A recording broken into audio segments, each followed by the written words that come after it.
요한계시록 1장 1절부터 8절의 말씀 교독하겠습니다.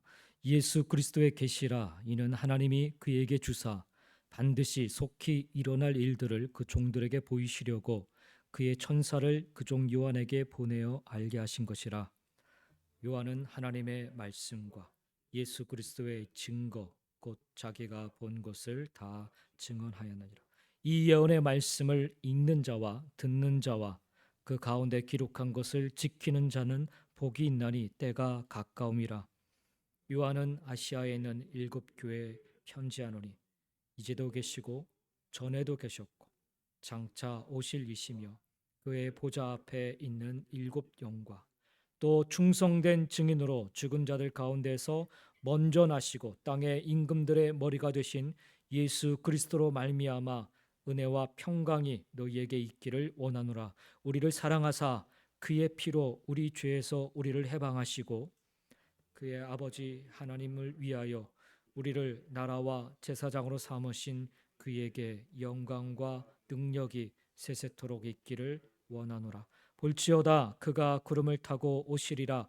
각 사람의 눈이 그를 보겠고 그를 찌른 자들도 볼 것이요 땅에 있는 모든 족속이 그로 말미암아 애곡하리니 그러하리라. 아멘. 주 하나님이 이르시되 나는 알파와 오메가라. 이제도 있고 전에도 있었고 장차 올 자요 전능한 자라 하시더라. 아멘. 예. 오늘 이 말씀을 가지고 사랑의 편지라는 제목으로 말씀을 나누겠습니다. 사랑하는 사람에게 편지를 받는다라는 것은 참 설레는 일입니다. 요즘과 같은 컴퓨터로 다 모든 것들을 처리하는 이 시대에 손으로 쓴 편지는 그 의미가 더 배가 되는 것 같습니다. 아마도 편지를 쓴 사람의 마음을 알기에 나타나는 현상일 것입니다. 물론 뜯어보기 무서운 편지도 있지요. 이별을 구한다든지 또 물질적인 돈을 요구하는 그런 편지라면 차마 뜯어보기 싫을 것입니다. 요한계시록은 예수님이 요한을 통하여 우리에게 보내신 편지입니다. 그런데 요한계시록을 대할 때 어려운 책 혹은 무서운 책이라는 선입견으로 선입관으로 대하는 경향이 있습니다. 하지만 요한계시록은 끝까지 우리를 구원하시려는 사랑의 편지입니다. 그래서 모든 편견을 벗어버리고 설렘으로 메시지를 우리가 받았으면 좋겠습니다. 마지막 어려운 시대를 우리가 살아가야 될 우리 모두에게 하나님이 용기와 힘을 주시기 위해 주신 일종의 사랑의 편지임을 우리가 기억하면서 초대교회 당시에 그 어려움을 이 편지를 통해서 그들이 받고 믿고 또 승리할 수 있었던 것처럼 우리도 또한 그와 같은 어려움 속에 지금 당하는 어려움뿐만 아니라 앞으로 우리에게 당할 그 어려움 속에서도 우리도 이 하나님의 편지를 받고 믿고 또 고백하면서 또 우리도 이겨나갈 수 있기를 주의 이름으로 먼저 간절히 축원드립니다. 먼저 요한계시록 1장 1절에 보면 예수 그리스도의 계시라는 말씀으로 시작을 하고 있습니다. 여기서 잠깐 정리하고 가야 할 단어가 있는데 그것은 바로 계시라는 단어입니다. 계시와 예언, 좀 차이가 있는데요. 우리가 흔히 요한계시록을 마치 예언으로 우리가 이해를 하고 있지 않습니까? 예언서로. 근데 계시와 예언은 조금 다른 의미를 갖고 있습니다. 계시라고 하는 것은 하나님의 뜻을 열어서 보여주는 큰 그림, 일종의 무엇이라는 것을 해당하는 그런 뜻입니다. 계시가. 그래서 영어로는 what이라는 그런 의미로 사용될 수 있습니다. 예언이라고 하는 것은 반면에 하나님의 계시의 큰 그림 안에서 어떻게 펼쳐나가는지, 즉 how, 영어로는 how죠. 이 구체적인 설명이 첨부되는 것을 의미합니다. 그래서 계시와 예언, 일종의 스케치와 채색이라 보면 좀 될 것 같습니다. 책의 제목이 요한계시록이라 되어 있기 때문에 우리가 자칫 잘못하면 이것이 요한의 계시록으로 착각할 수 있는데 1절을 원문 그대로 읽어보면 아포칼립시스 예수 그리스토라고 이렇게 시작을 하고 있습니다. 성경에 그 책 제목을 쓸 때는 항상 그 첫 번째 나오는 단어를 가지고서 많이 그 제목으로 사용을 하는데 창세기도 그와 같은 의미죠. 그래서 우리가 요한계시록 하면은 요한계시록이 요한이 쓴 계시록 혹은 요한의 계시록이구나라고 생각할 수 있지만 사실 원문 그대로 우리가 생각해 보면 이것은 예수 그리스도의 계시라고 이야기를 하는 것이 더 정확할 것 같습니다. 그래서 이 책은 요한이 예수 그리스도께 받은 계시라고 우리가 생각해 볼 필요가 있습니다. 이것을 염두에 두면서 1절의 말씀을 다시 한번 보면 예수 그리스도의 계시라 이는 하나님이 그에게 주사, 여기서 그는 예수 그리스도를 뜻합니다.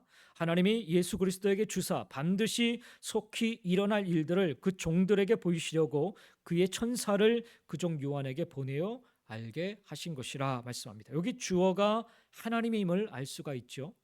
따라서 요한계시록은 하나님이 예수 그리스도에게 주신 계시의 책인 것입니다. 그리고 여기 그 계시에 대해서 조금 더 자세히 설명을 하는데 어떤 계시냐? 우선 반드시 속히 일어날 일임을 밝히고 있는 계시입니다.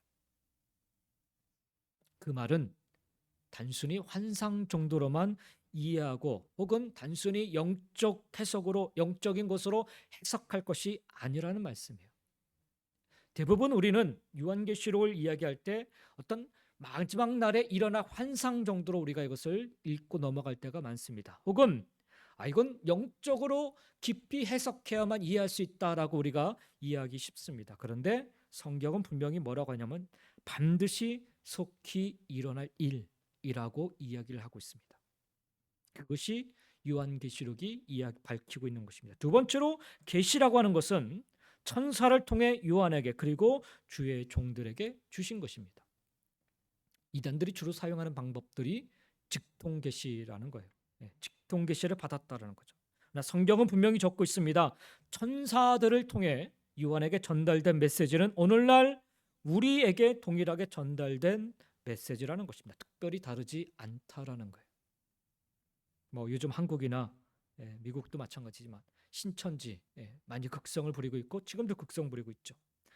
교주 이만희가 주장하는 것이 바로 이 부분입니다. 한국교회 주요 교단들로부터 이단으로 규정된 이 신천지 증거 장막 성전, 이게 원래 오리지널 이름이죠. 신천지라고 우리가 부르는데 이 신천지는 예수 그리스도의 계시를 환상 계시와 실상 계시로 나누어 설명을 합니다.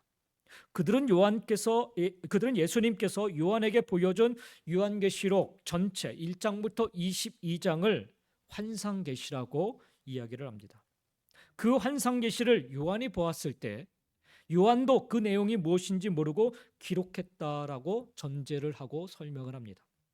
그리고 2000년이 지난 지금 그 환상계시가 실상으로 나타났는데 실상계시라고 말합니다. 이것을 요한복음 16장 13절을 근거로 들어서 진리의 성령이 오시면 그가 너희를 모든 진리 가운데로 인도하실 것이라 라는 이 말씀을 근거로 교주 이만희 씨에게 대입해서 교주 이만희 씨가 자신이 진리의 성령과 함께하는 보혜사라고 이야기하며 자신만이 이 실상 계시를 풀 수 있다라고 그렇게 증거합니다. 하지만 다시 한번 우리가 이 요한계시록 말씀을 살펴보면 성경의 저자들, 요한계시록뿐만 아니라 성경의 저자들은 모두가 다 성령의 감동으로 모든 성경을 기록했고 성령의 감동하심이란 성령께서 저자들뿐만 아니라 모든 독자들에게 진리 가운데로 인도하심을 전제합니다. 따라서 이 계시는 분명히 천사들을 통하여 요한에게 알게 하셔서 요한을 통하여 기록하고 증거하게 한 것입니다. 그리고 다시 요한을 통하여 그 종들에게 보이신 것입니다. 그 종들이라고 하는 것은 7교회 사자들 그리고 모든 시대 모든 말씀의 종들을 의미합니다. 그것은 오늘날 말씀을 가르치는 목사뿐만 아니라 모든 성도들을 뜻하는 말입니다. 세 번째, 이 계시는 증언해야 한다라고 말씀하고 있습니다. 2절에 그러죠. 요한은 하나님의 말씀과 예수 그리스도의 증거 곧 자기가 본 것을 다 증언하였느니라 라고 합니다. 요한이 증언을 위해 택한 방법은 4절 이하에 기록된 대로 편지를 보내는 것이었습니다. 지금 그는 반모섬에 유배되어 갇혀있는 상황이었기 때문에 자신이 택할 수 있는 가장 최선의 방법은 편지를 써서 보내는 것이었습니다. 만약 그가 자유로운 몸이라 할 것 같으면 사도 바울과 같이 아마도 소아시아 땅을 두루 다니면서 이 계시의 말씀들을 증거하는 일을 감당했을 것입니다. 오늘날 이 계시를 받는 우리의 모습이 어떠해야 하는가를 우리가 좀 돌아볼 수가 있습니다. 듣기만 할 것인가 아니면 증거하고 전하는 삶을 살 것인가. 이 계시록의 말씀은 주로 이단들이 많이 인용하여 사용하였기에 어느 때부터인가 우리가 선뜻 이 계시의 말씀을 증거하는 일을 주저하게 되었습니다. 요즘 인터넷을 검색해 보면 얼마나 많은 이단들이 이 요한계시록에 관한 글들을 도배하고 있는지 모릅니다. 그렇다고 해서 우리는 멈춰서는 안 되는 거예요. 하나님의 말씀을 증거하는 일을 멈춰서는 안 됩니다. 우리도 역시 사도 요한과 같이 밤모섬에 갇힌 자유롭지 못하고 많은 제약 속에 있는 그런 몸이라 할지라도 우리가 본 것, 우리가 들은 것, 특별히 성경 그대로를 증거하는 삶을 포기해서는 안 될 것입니다. 지식이 부족하고 좀 지혜가 없다 하여도 오늘 내 입술을 주장하여 말씀하고 증거하실 성령님의 인도하심과 역사하심을 의지하여서 담대하게 우리도 증거하는 삶을 살아갈 수 있기를 주의 이름으로 간절히 축원드립니다. 두 번째로 우리가 좀 생각해 봐야 될 것은 계시가 이제 먼저에 대해서 좀 이야기를 했는데 이 계시의 말씀을 주신 이유가 그럼 무엇인가라는 구체적으로 이 편지로 전달한 이 계시의 내용을 좀 살펴보기 전에 왜 하필이면 지금 이때에 이 계시의 말씀을 주셨는가 하는 것을 좀 이해할 필요가 있습니다. 역사적인 배경을 이해함이 좀 중요한데요. 여러분 오늘 여기 요한계시록이 기록되어 소아시아 지방에 있는 7교회에 전달될 때는 AD 1세기 경이었습니다. 이때는 도미티아누스 황제의 통치기였어요. 기독교에 대한 로마 정부의 대대적인 박해가 본격화되던 때였습니다. 물론 도미티아누스 황제 이전에도 기독교에 대한 로마 정부의 박해는 있었습니다. 그러나 도미티아누스 황제 때 이 박해는 그 이전과의 박해와는 전혀 다른 차원의 박해였습니다. 우리가 잘 알고 있었던 네로 황제 알죠? 그리스도인들을 로마 시내의 방화범으로 몰아 박해하였던 그 로마 네로 황제, 그 네로 황제의 박해 역시 잔악하게 그지없는 대박해였지만 그것은 극히 개인적이고 감정적이며 또 지역적인 아주 그냥 좁은 그런 지역에 국한된 그런 박해였습니다. 초기 기독교의 지도자인 사도와 교보들이 죽음을 당하였고 성도들이 많은 이 사람들 앞에 사자밥이 되거나 또 화형에 처해졌음에도 불구하고 이 네로 황제 때의 박해 혹은 도미티아누스 황제 그 이전의 박해는 지극히 제한적이고 한계가 있었던 그런 상황이었습니다. 하지만 도미티우스 황제 때 이 박해는 네로 황제의 박해와는 비교할 수도 없을 만큼 광범위하고 로마 전역에 다 걸쳐서 이 일이 일어났고 아주 잔혹한 박해였습니다. 황제의 공식적인 칙령이 내려져서 로마 제국 내 모든 성도는 제도적으로 박해를 받았습니다. 실로 이 박해는 로마 제국 전역에서 가해진 극심한 핍박이었습니다. 그래서 카타콤이라는 이 깊은 굴을 파고 그들이 들어가서 거기서 나오지 않는 삶을 살 수밖에 없는 그런 상황이 됐던 거죠. 그리고 우리가 아는 것처럼 많은 성도들이 끌려가서 죽임을 당하는 그런 일들이 곳곳에서 로마 전역에서 벌어나게 됐습니다. 오늘날로 말하면 마치 중동 지역의 이슬람 국가가 제도적으로 다른 종교를 인정하지 않고 특히 기독교에 대해서 극악한 태도를 취하는 것과 비슷하다고 할 수가 있겠습니다. 이런 국가가 기독교를 어떻게 탄압합니까? 선교사라는 것이 발각되면 목사나 선교사라는 것이 발각되면 감옥에 가두고 굶기고 강제 추방을 시킵니다. 그 정도면 참 양호한 편이죠. 심지어는 과격분자들은 기독교의 거점이 될 곳에 테러를 가해서 그들을 죽이기도 합니다. 또 이슬람에서 기독교로 개종하는 것은 목숨을 걸어야만 가능한 일입니다. 제가 터키에 갔었을 때도 이란에서 추방돼서 이란에서 이게 그 난민으로 신청해서 온 그런 가정이 있습니다. 이란에서는 변호사고 남편은 변호사고 아내는 간호사, 소위 말하면 상류층에 해당되는 그런 사람들임에도 불구하고 예수를 믿는다는 것 때문에 그들은 그 모든 지위를 다 버리고 도망와야 했습니다. 그리고 터키에서 막노동 일을 하면서 그들이 살고 있습니다. 그만큼 목숨을 걸어야 되고 모든 것들을 다 포기해야만 하는 그런 일이었습니다. 지금도 이 정도인데 그때 당시 로마 시대 때 절대적인 권력을 가진 로마 황제의 공식적인 탄압 속에 있었던 기독교 그리고 성도들이 받은 압박, 핍박, 박해는 얼마나 심했겠습니까? 이 서신을 받고 있었던 1차 수신자인 7교회 역시 예외도 아니었습니다. 그래서 하나님은 이 계시의 말씀을 기록하여 주심으로 극심한 박해 가운데 있는 성도들에게 위로와 소망을 주시고 박해를 인내로 극복하도록 격려하고자 하신 것입니다. 그래서 우리가 요한계시록을 읽을 때는요, 단순히 어떤 영적인 신비로운 환상과 계시를 알겠다, 이해하겠다 이런 차원으로 우리가 이 말씀을 읽어서는 안 되는 거예요. 그때 당시에 역경과 어려움 속에 박해 속에 있었던 성도들이 이 말씀을 붙잡고 승리할 수 있었다라는 사실. 그리고 이 말씀은 마지막 심판의 날에, 마지막 종말의 날에 우리에게도 역시 동일하게 힘과 용기를 주시고자 그렇게 이 말씀을 우리에게 주신 거다라는 사실을 기억하면서 우리가 이 말씀을 접할 수가 있어야 되겠습니다. 그래서 역경과 어려움 속에 있는 당신의 자녀들을 돌보시고 그들에게 용기를 주시고자 하는 하나님의 사랑의 편지라는 사실, 이 사실을 우리가 기억하면서 요한계시록 말씀을 우리가 읽어나갈 필요가 있습니다.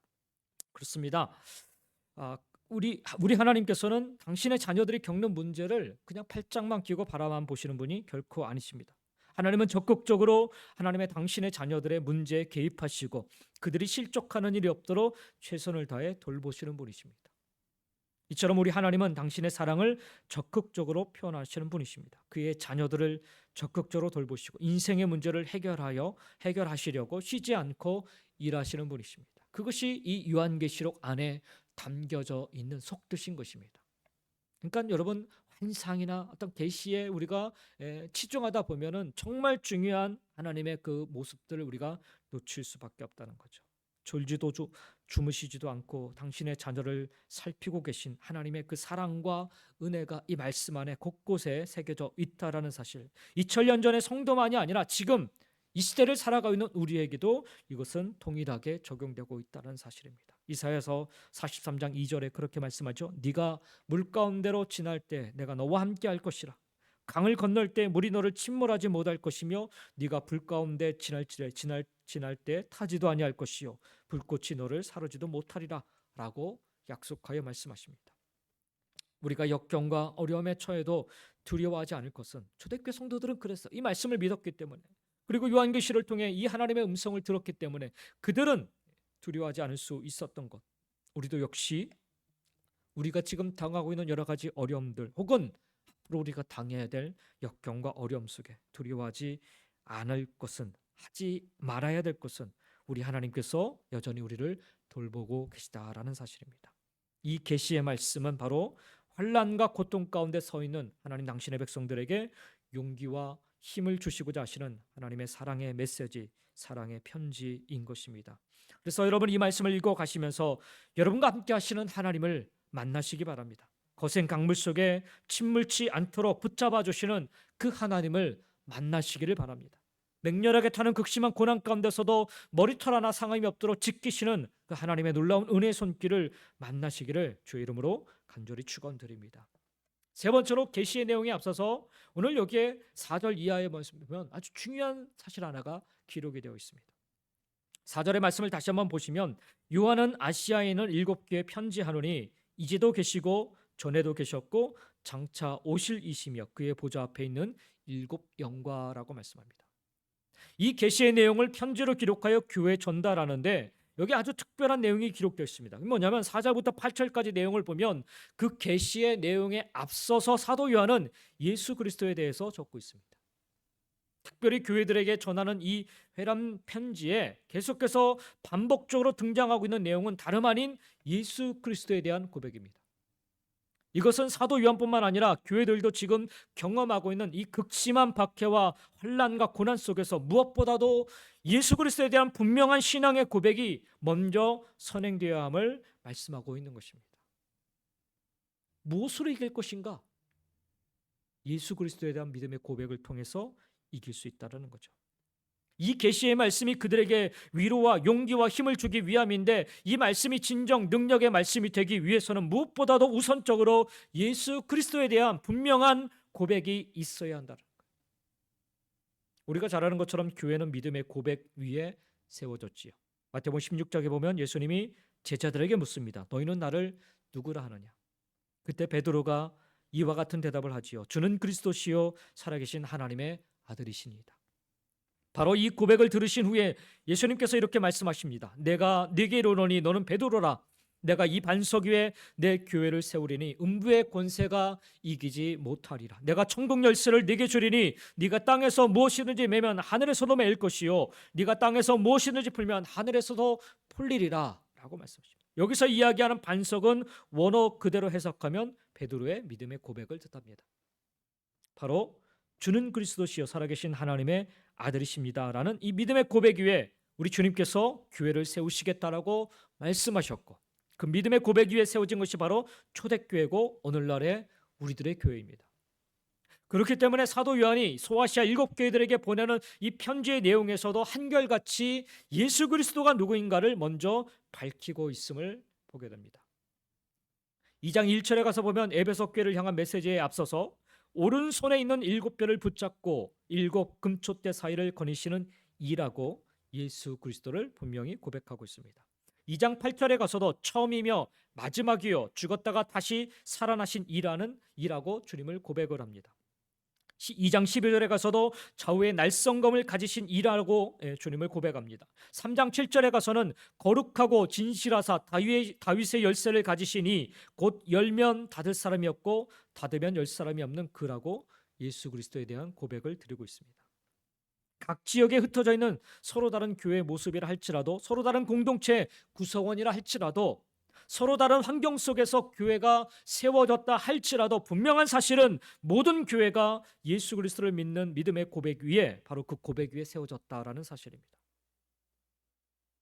아무리 힘들어도, 아무리 고통스러워도, 아무리 절망 속에서 포기하고 싶어도 우리를 다시금 일어서게 하는 힘은, 우리를 다시 한번 소망으로 이렇게 세워주는 힘은 바로 예수 그리스도이심을 사도 요한은 누구보다도 잘 알고 있었기에 모든 교회들에게, 그리고 모든 성도들에게, 특별히 고통과 박해와 핍박 가운데 살아가는 그런 성도들에게 예수 그리스도에 대한 믿음의 고백이야말로 무엇보다 절실하게 필요한 진리임을 여기 말씀을 통해서 증거하고 있는 것입니다. 그래서 오늘 서론 부분에서 요한은 예수 그리스도에 관하여 증거를 하고 있습니다. 우선 사도 요한은 예수 그리스도를 고백하기를 4절에 보니까 이제도 계시고 전에도 계셨고 장차 오실 이라고 고백을 합니다. 우리 주님은 2000년 전 과거에만 존재하신 분이 아니시라는 고백이죠. 우리 주님은 지금 나의 필요에 의해 지금 이 순간에만 존재하시는 분도 아니시라는 고백입니다. 우리 주님은 아직 오시지도 않은 미래에 오실 분이라는 사실로 고백되는 것은 아니라는 거예요. 우리가 믿는 예수 그리스도는 분명 전에도 계셨으며 지금도 계시고 앞으로도 오실 분이심을 고백하는 것입니다. 과거에 언약을 신실하게 이루신 하나님께서 이제도 그 언약을 이루어 가고 계시며 앞으로도 언약을 이루어 주실 것을 믿는 믿음의 고백이 바로 이제도 계시고 전에도 계셨고 장차 오실 이라는 예수 그리스도에 대한 고백인 것입니다. 이 고백이 왜 중요한가? 바로 고난 속에서, 환난 속에서, 지금 내가 당하는 이 고난과 환난 속에서 흔들리는 그런 믿음을 다잡기 위해서는 바로 이 예수 그리스도, 과거에 그 부활하신 예수님, 죽음을 이기시고 부활하신 예수님이 오늘 지금 내 삶 속에서도 역사하시는 예수님이시고 앞으로 내 삶 가운데도 인도하시고 역사하실 그분이시라는 것을 고백하는 그 믿음의 고백 위에 바로 이 고난과 환난과 흔들린 믿음을 다잡을 수 있다라는 그런 분명한 그런 진리의 말씀인 것입니다. 그래서 예수 그리스도에 대한 고백이 중요한 것입니다. 두 번째로 사도 요한은 5절에 가서 보면 예수 그리스도를 충성된 증인이라고 고백을 합니다. 진정 예수 그리스도는 하나님의 집에 충성된 일꾼이셨습니다. 예수 그리스도는 빌립보서 2장 6절부터 8절의 말씀에 의하면 근본 하나님의 본체시나 하나님과 동등됨을 취할 것으로 여기지 아니하시고 오히려 자기를 비어 종의 형체를 가져 사람들과 같이 되었고 사람의 모양으로 나타나셨음에 자기를 낮추시고 죽기까지 복종하심으로 그를 보내신 자에게 충성을 보이셨습니다. 예수님께서 보여주신 그 충성됨의 정도가 어떠했는가? 완벽했습니다. 예수님은 이 땅에서 당할 수 있는 모든 부끄러움을 개의치 아니하시고 십자가에서 당신의 목숨을 당신의 자녀들을 위해, 당신의 백성들을 위해 다 내어 주시도록 충성하셨습니다. 그렇습니다. 예수님께서는 죽기까지 충성되이 하나님을 섬기셨던 것입니다. 그런데 예수님께서 무엇 때문에 이런 충성을 보이셨는가? 아니, 주님이 보여주신 충성은 무엇을 위한 충성이었는가? 그저 사사로운 감정이나 명예나 이익을 위해서였습니까? 그렇지 않지요. 예수님의 충성됨은 오직 한 가지 목적 때문이었습니다. 곧 당신을 보내신 하나님의 뜻을 이루기 위해서였습니다. 죄로 인하여 영원히 죽을 수밖에 없는 우리를 구원하시고자 하신 하나님의 뜻을 이루기 위한 완전한 완벽한 충성됨이셨습니다. 그래서 우리 주님이 이루신 십자가의 대속의 사건은 하나님의 뜻을 충성되이 완전하게 다 이루신 일이었습니다. 그래서 십자가에서 고백하신 다 이루었다라는 이 고백하신 주님의 고백 속에 우리의 모든 죄가 다 사하여졌음을 담고 있는 것입니다.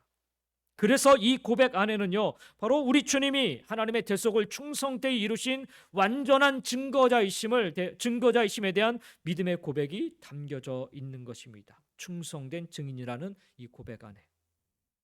그래서 이어지는 고백 안에 이 내용이 담겨져 있는 것입니다. 5절 말씀을 계속해서 보시면 예수 그리스도를 가리켜서 죽은 자들 가운데서 먼저 나신 자라고 이야기를 하고 있습니다. 고백을 하고 있습니다. 이것은 고린도전서 15장 2절 20절의 말씀처럼 그리스도께서 죽은 자 가운데서 다시 살아 잠자는 자들의 첫 열매가 되셨도다라고 한 사도 바울의 증거와 정확히 일맥상통하는 그런 표현입니다.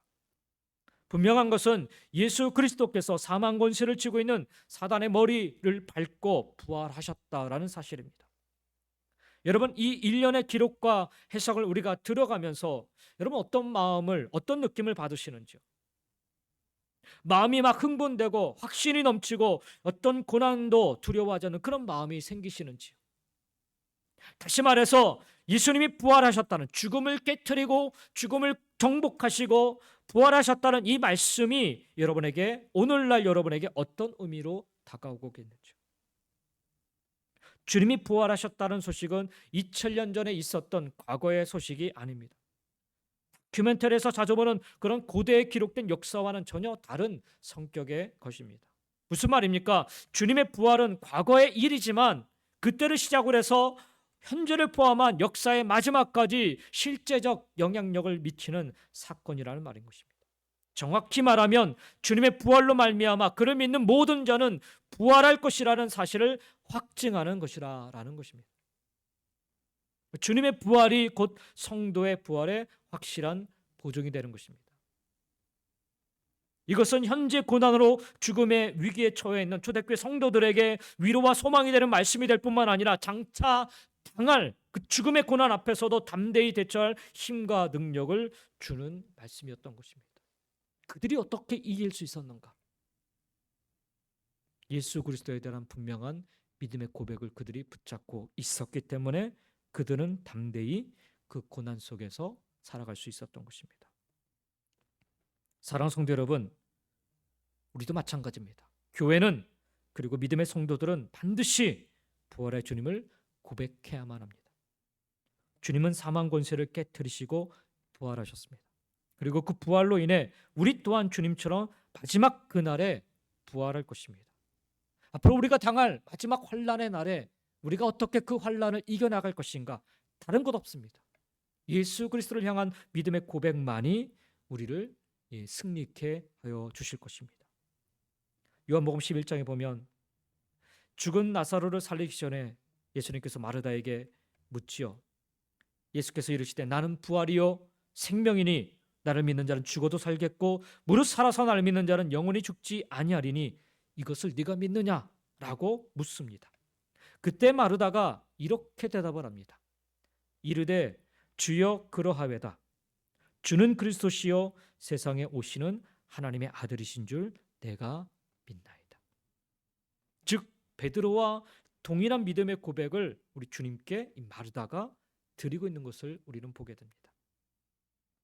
그때 우리 주님이요, 이 마르다의 이 베드로와 동일한 주는 그리스도시요 살아계신 하나님의 아들이시라는 믿음의 고백을 들으신 후에 뭐라고 말씀하시냐면 나사로야 나오라 라고 선포하시며 죽은 나사로를 다시 살리십니다. 이게 무슨 말씀이냐? 부활에 대한 믿음의 고백, 이것으로 결국 죽은 영혼을 살리는 능력이 된다라는 것을 가르쳐주고 계신 것입니다. 또 한 가지 예수 그리스도에 대한 중요한 믿음의 고백이 있는데 오늘 우리가 읽은 본문의 7절의 말씀입니다.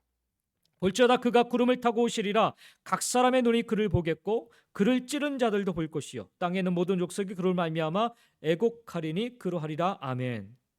이는 다시 오실 재림의 주님에 대한 믿음의 고백입니다. 우리 주님께서 부활하신 뒤에 하늘로 승천하여 올라가실 때 제자들에게 하신 말씀이 있지요.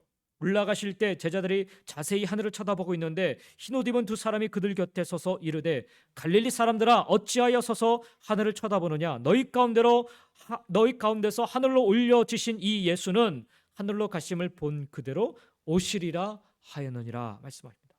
올라가신 그대로 다시 오신다라는 말씀, 우리는 이 말씀에 대해서 더하거나 감해서는 안 됩니다. 말씀 그대로 믿고 인내하며 기다리는 삶을 살아야 됩니다. 초대교회 성도들은 이 말씀을 그대로 믿고 살았어요. 이단들은요, 주님이 육체적으로 재림하시는 것이 아니라 영적으로 재림하시는 것이라 그렇게 주장을 종종 합니다. 또 어떤 이들은 벌써 공중에 재림하셨다라고 주장하기까지 합니다. 왜 안 보이는가 물으면 믿음이 없어서 못 본다, 이렇게 논리를 펴니다. 그러면 어떻게 하면 볼 수 있는가 물으면 거의 일맥상통 다 이렇게 얘기해요. 자기네 모임에 나와서 성경 공부하고 그리고 몸으로 물질로 헌신하면 믿음이 생겨서 볼 수 있다 이야기를 합니다. 심지어 통일교 같은 경우에는 문선명이 자신이 재림주라 이렇게 주장하기까지 하였죠. 근데 그 재림주가 죽었지 않습니까? 그래서 기자들이 통일교에 가서 물어요. 왜 재림주라고 하면서 어떻게 죽을 수 있는가? 그랬더니 그들이 한 대답이 뭐냐면 죽은 것이 아니라 잠시 육체의 몸을 입고 우리에게 보여준 뒤에 다시 하늘로 올라가 자신들의 처소를 준비하고 기다린다, 이렇게 주장을 합니다. 그러나 성경은 우리에게 그렇게 가르쳐주고 계시지 않습니다. 볼지어다 그가 구름을 타고 오시리라. 각 사람의 눈이 그를 보겠고 그를 찌른 자들도 볼 것이요 땅에 있는 모든 족속이 그로 말미암아 애곡하리니 그러하리라. 아멘. 심판의 주로 오시기에 그날에는 믿지 않은 땅의 모든 사람들이 슬퍼하며 통곡할 것을 말씀하십니다. 여기 다시 오실 주님이 그날이 언제인지 대해서 말씀하지 않고 계십니다. 제자들도 주님 다시 오실 그날에 대해서 물었지만 그날과 그 시는 너희 알 바가 아니라고 우리 주님 말씀하셨지요. 중요한 것은 그날과 그 시가 언젠가가 아니라 주님이 다시 오신다라는 사실이고 우리는 다시 오실 주님을 기다리며 인내하며 믿음을 지키며 살아야 한다라는 것입니다. 예수님이 친애하고 사랑하는 사도 요한조차도 보세요. 얼마나 고통 속에 살아가는 그런 성도들이었습니까? 그러면 그들에게 충분히 위로할 말씀으로 야, 언제까지만 기다려, 언제까지만 버텨, 그러면 주님이 다시 오실까, 이런 말씀을 충분히 할 수도 있었음에도 불구하고 하지 않았습니까? 그게 중요한 게 아니라 다시 오실 주님을 기대하고 소망하며 살아간 것이 더 중요하다는 거죠. 초대교회 성도들은 다시 오실 주님을 그렇게 고대하며 살았기 때문에 극심한 핍박과 고난 속에서도 승리할 수 있었습니다. 앞으로 우리가 당할 환난, 고난 어떻게 이길 것인가?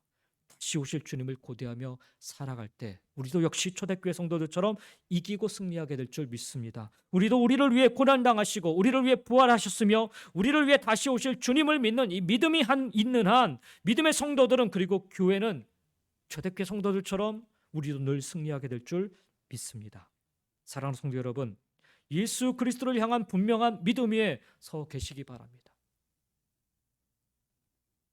분명한 믿음 위에 굳게 서서 어려움을 이기고 날마다 승리하며 살아가시기를 주의 이름으로 간절히 축원드립니다. 말씀을 마치겠습니다. 사도 요한은 3절에 보면 사랑하는 성도들에게 이렇게 권면을 합니다.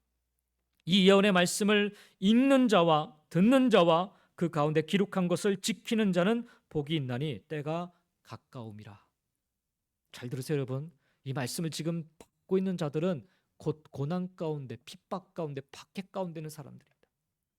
그래서 그들에게 하는 말씀이 이 말씀을 읽는 자와 듣는 자와 그 가운데 기록한 것을 지키는 자가 복이 있다라고 말씀하세요. 예수 그리스도에 대한 분명한 믿음의 고백 속에서 전하고 있는 이 계시의 말씀을 읽고 듣고 지키는 자가 복이 있음을 말씀하고 있는 것입니다. 여기 읽는 자라고 번역된 헬러 호 아나키노스콘이라는 말은 단순히 혼자 독서하는 행위를 뜻하는 것이 아닙니다. 이 말은 많은 사람들 앞에, 특별히 공중 앞에서 읽는 행위를 지칭할 때 사용하는 단어입니다. 그래서 이 단어는 그런데 이 단어는 단수형으로 쓰여졌어요. 반면에 듣는 자라는 말은 복수형으로 쓰여져 있습니다.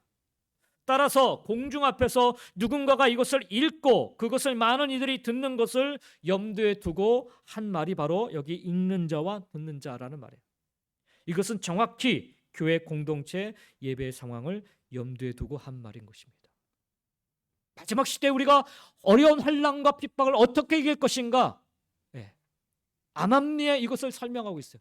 하나님 앞에 나와 예배드릴 때. 그래서 여러분 이 요한계시록을 앞으로 보시면 알겠지만은 하나님을 예배드리는 모습들이 계속해서 곳곳에서 등장을 합니다. 어떻게 마지막 시대에 우리가 살아갈 것인가, 이겨낼 것인가, 하나님 말씀을 붙잡고 하나님 앞에 나와 예배드리는 모습을 통해서 우리는 이길 수 있다는. 사도 요한은 모든 교회들이 이 계시의 말씀을 예배 시에 읽고 듣기를 원했던 것입니다. 왜냐하면 이것은 예수 그리스도에 관한 믿음의 고백에 근거를 두고 있는 말씀이기 때문입니다. 교회를 향하는 말씀이고 성도들을 향한 말씀이기 때문입니다. 그들을 사랑하시는 주님의 음성이고 그들에게 위로와 힘과 용기를 그리고 소망을 주는 말씀이기 때문입니다. 굳이 영적으로 깊이 해석하지 아니하여도 말씀 그 자체로도 충분히 우리를 향한 주님의 음성을 들을 수 있는 말씀이기 때문입니다. 교회를 붙잡고 계시고 성도들을 붙잡고 계시는 주님의 뜨거운 사랑의 말씀이기 때문입니다. 그러니 사랑하는 성도 여러분, 이 계시록의 말씀을 어려워하시고 이 말씀 구절구절마다 나타나시고 말씀하시는 주님을 꼭 만나시기를 간절히 축원드립니다. 특별히 읽고 듣는 가운데 성령의 조명하심과 역사하심이 여러분의 심령 가운데 충만하사 여러분에게 감동과 감화로 인도하시고 역사하시기를 간절히 축원드립니다. 연약한 여러분의 믿음이 더욱더 분명한 믿음의 고백 위에 굳건하게 서시기를 간절히 축원드립니다. 그리하여 특별히 환난 가운데 계신 분들에게는 큰 위로가, 그리고 고난 가운데 계신 분들에게는 능히 이길 힘과 능력이 되시기를 주 이름으로 축복드립니다. 특별히 여기 3절에 지키는 자가 복이 있다라고 말씀하잖아요. 사도 요한은 이 계시의 말씀들이 단지 교회 예배 시에 읽혀지고 회종들에게 들려지기만을 기대한 것이 아니라 그들로 하여금 지켜 행하기를 소망하였던 것입니다. 우리가 어떻게 고난을 이길 것인가? 하나님 말씀을 많이 들음으로 말미암아 이기는 것인가? 그렇지 않다라는 거예요, 여러분. 하나님에 대한 지식을 많이 갖고 있어야 이기는 것인가? 그렇지 않다라는 거예요, 여러분. 내가 알고 있는 그 말씀, 내가 듣고 있는 그 말씀을 지킬 때 이긴다라는 거예요. 그래서 그들로 하여금 바로 들려지는 것으로만 기대하는 것이 아니라 그들로 하여금 지켜 행하기를 소망하였던 것입니다. 읽고 듣는 자리에서 더 나아가 예수 그리스도를 향한 믿음을 지켜 행하는 삶이 진정 축복된 삶이 됨을 사도 요한은 이 서론을 통하여서 말씀하고 있는 것입니다. 지키는 자라는 것이 무엇을 의미합니까? 말씀을 붙잡고 환난 가운데 고난 가운데 이기는 것을 의미합니다. 주를 향한 믿음의 고백을 붙들고 견디고 인내하며 승리하는 것을 의미합니다. 이 예언의 말씀을 읽는 자와 듣는 자와 그 가운데 기록한 것을 지키는 자는 복이 있음을 기억하시며 오늘 우리도 순종하면서 세상 속에서 날마다 읽고 듣고 지키며 승리에만 살아가시기를 예수님의 이름으로 간절히 축원드립니다. 기도하겠습니다.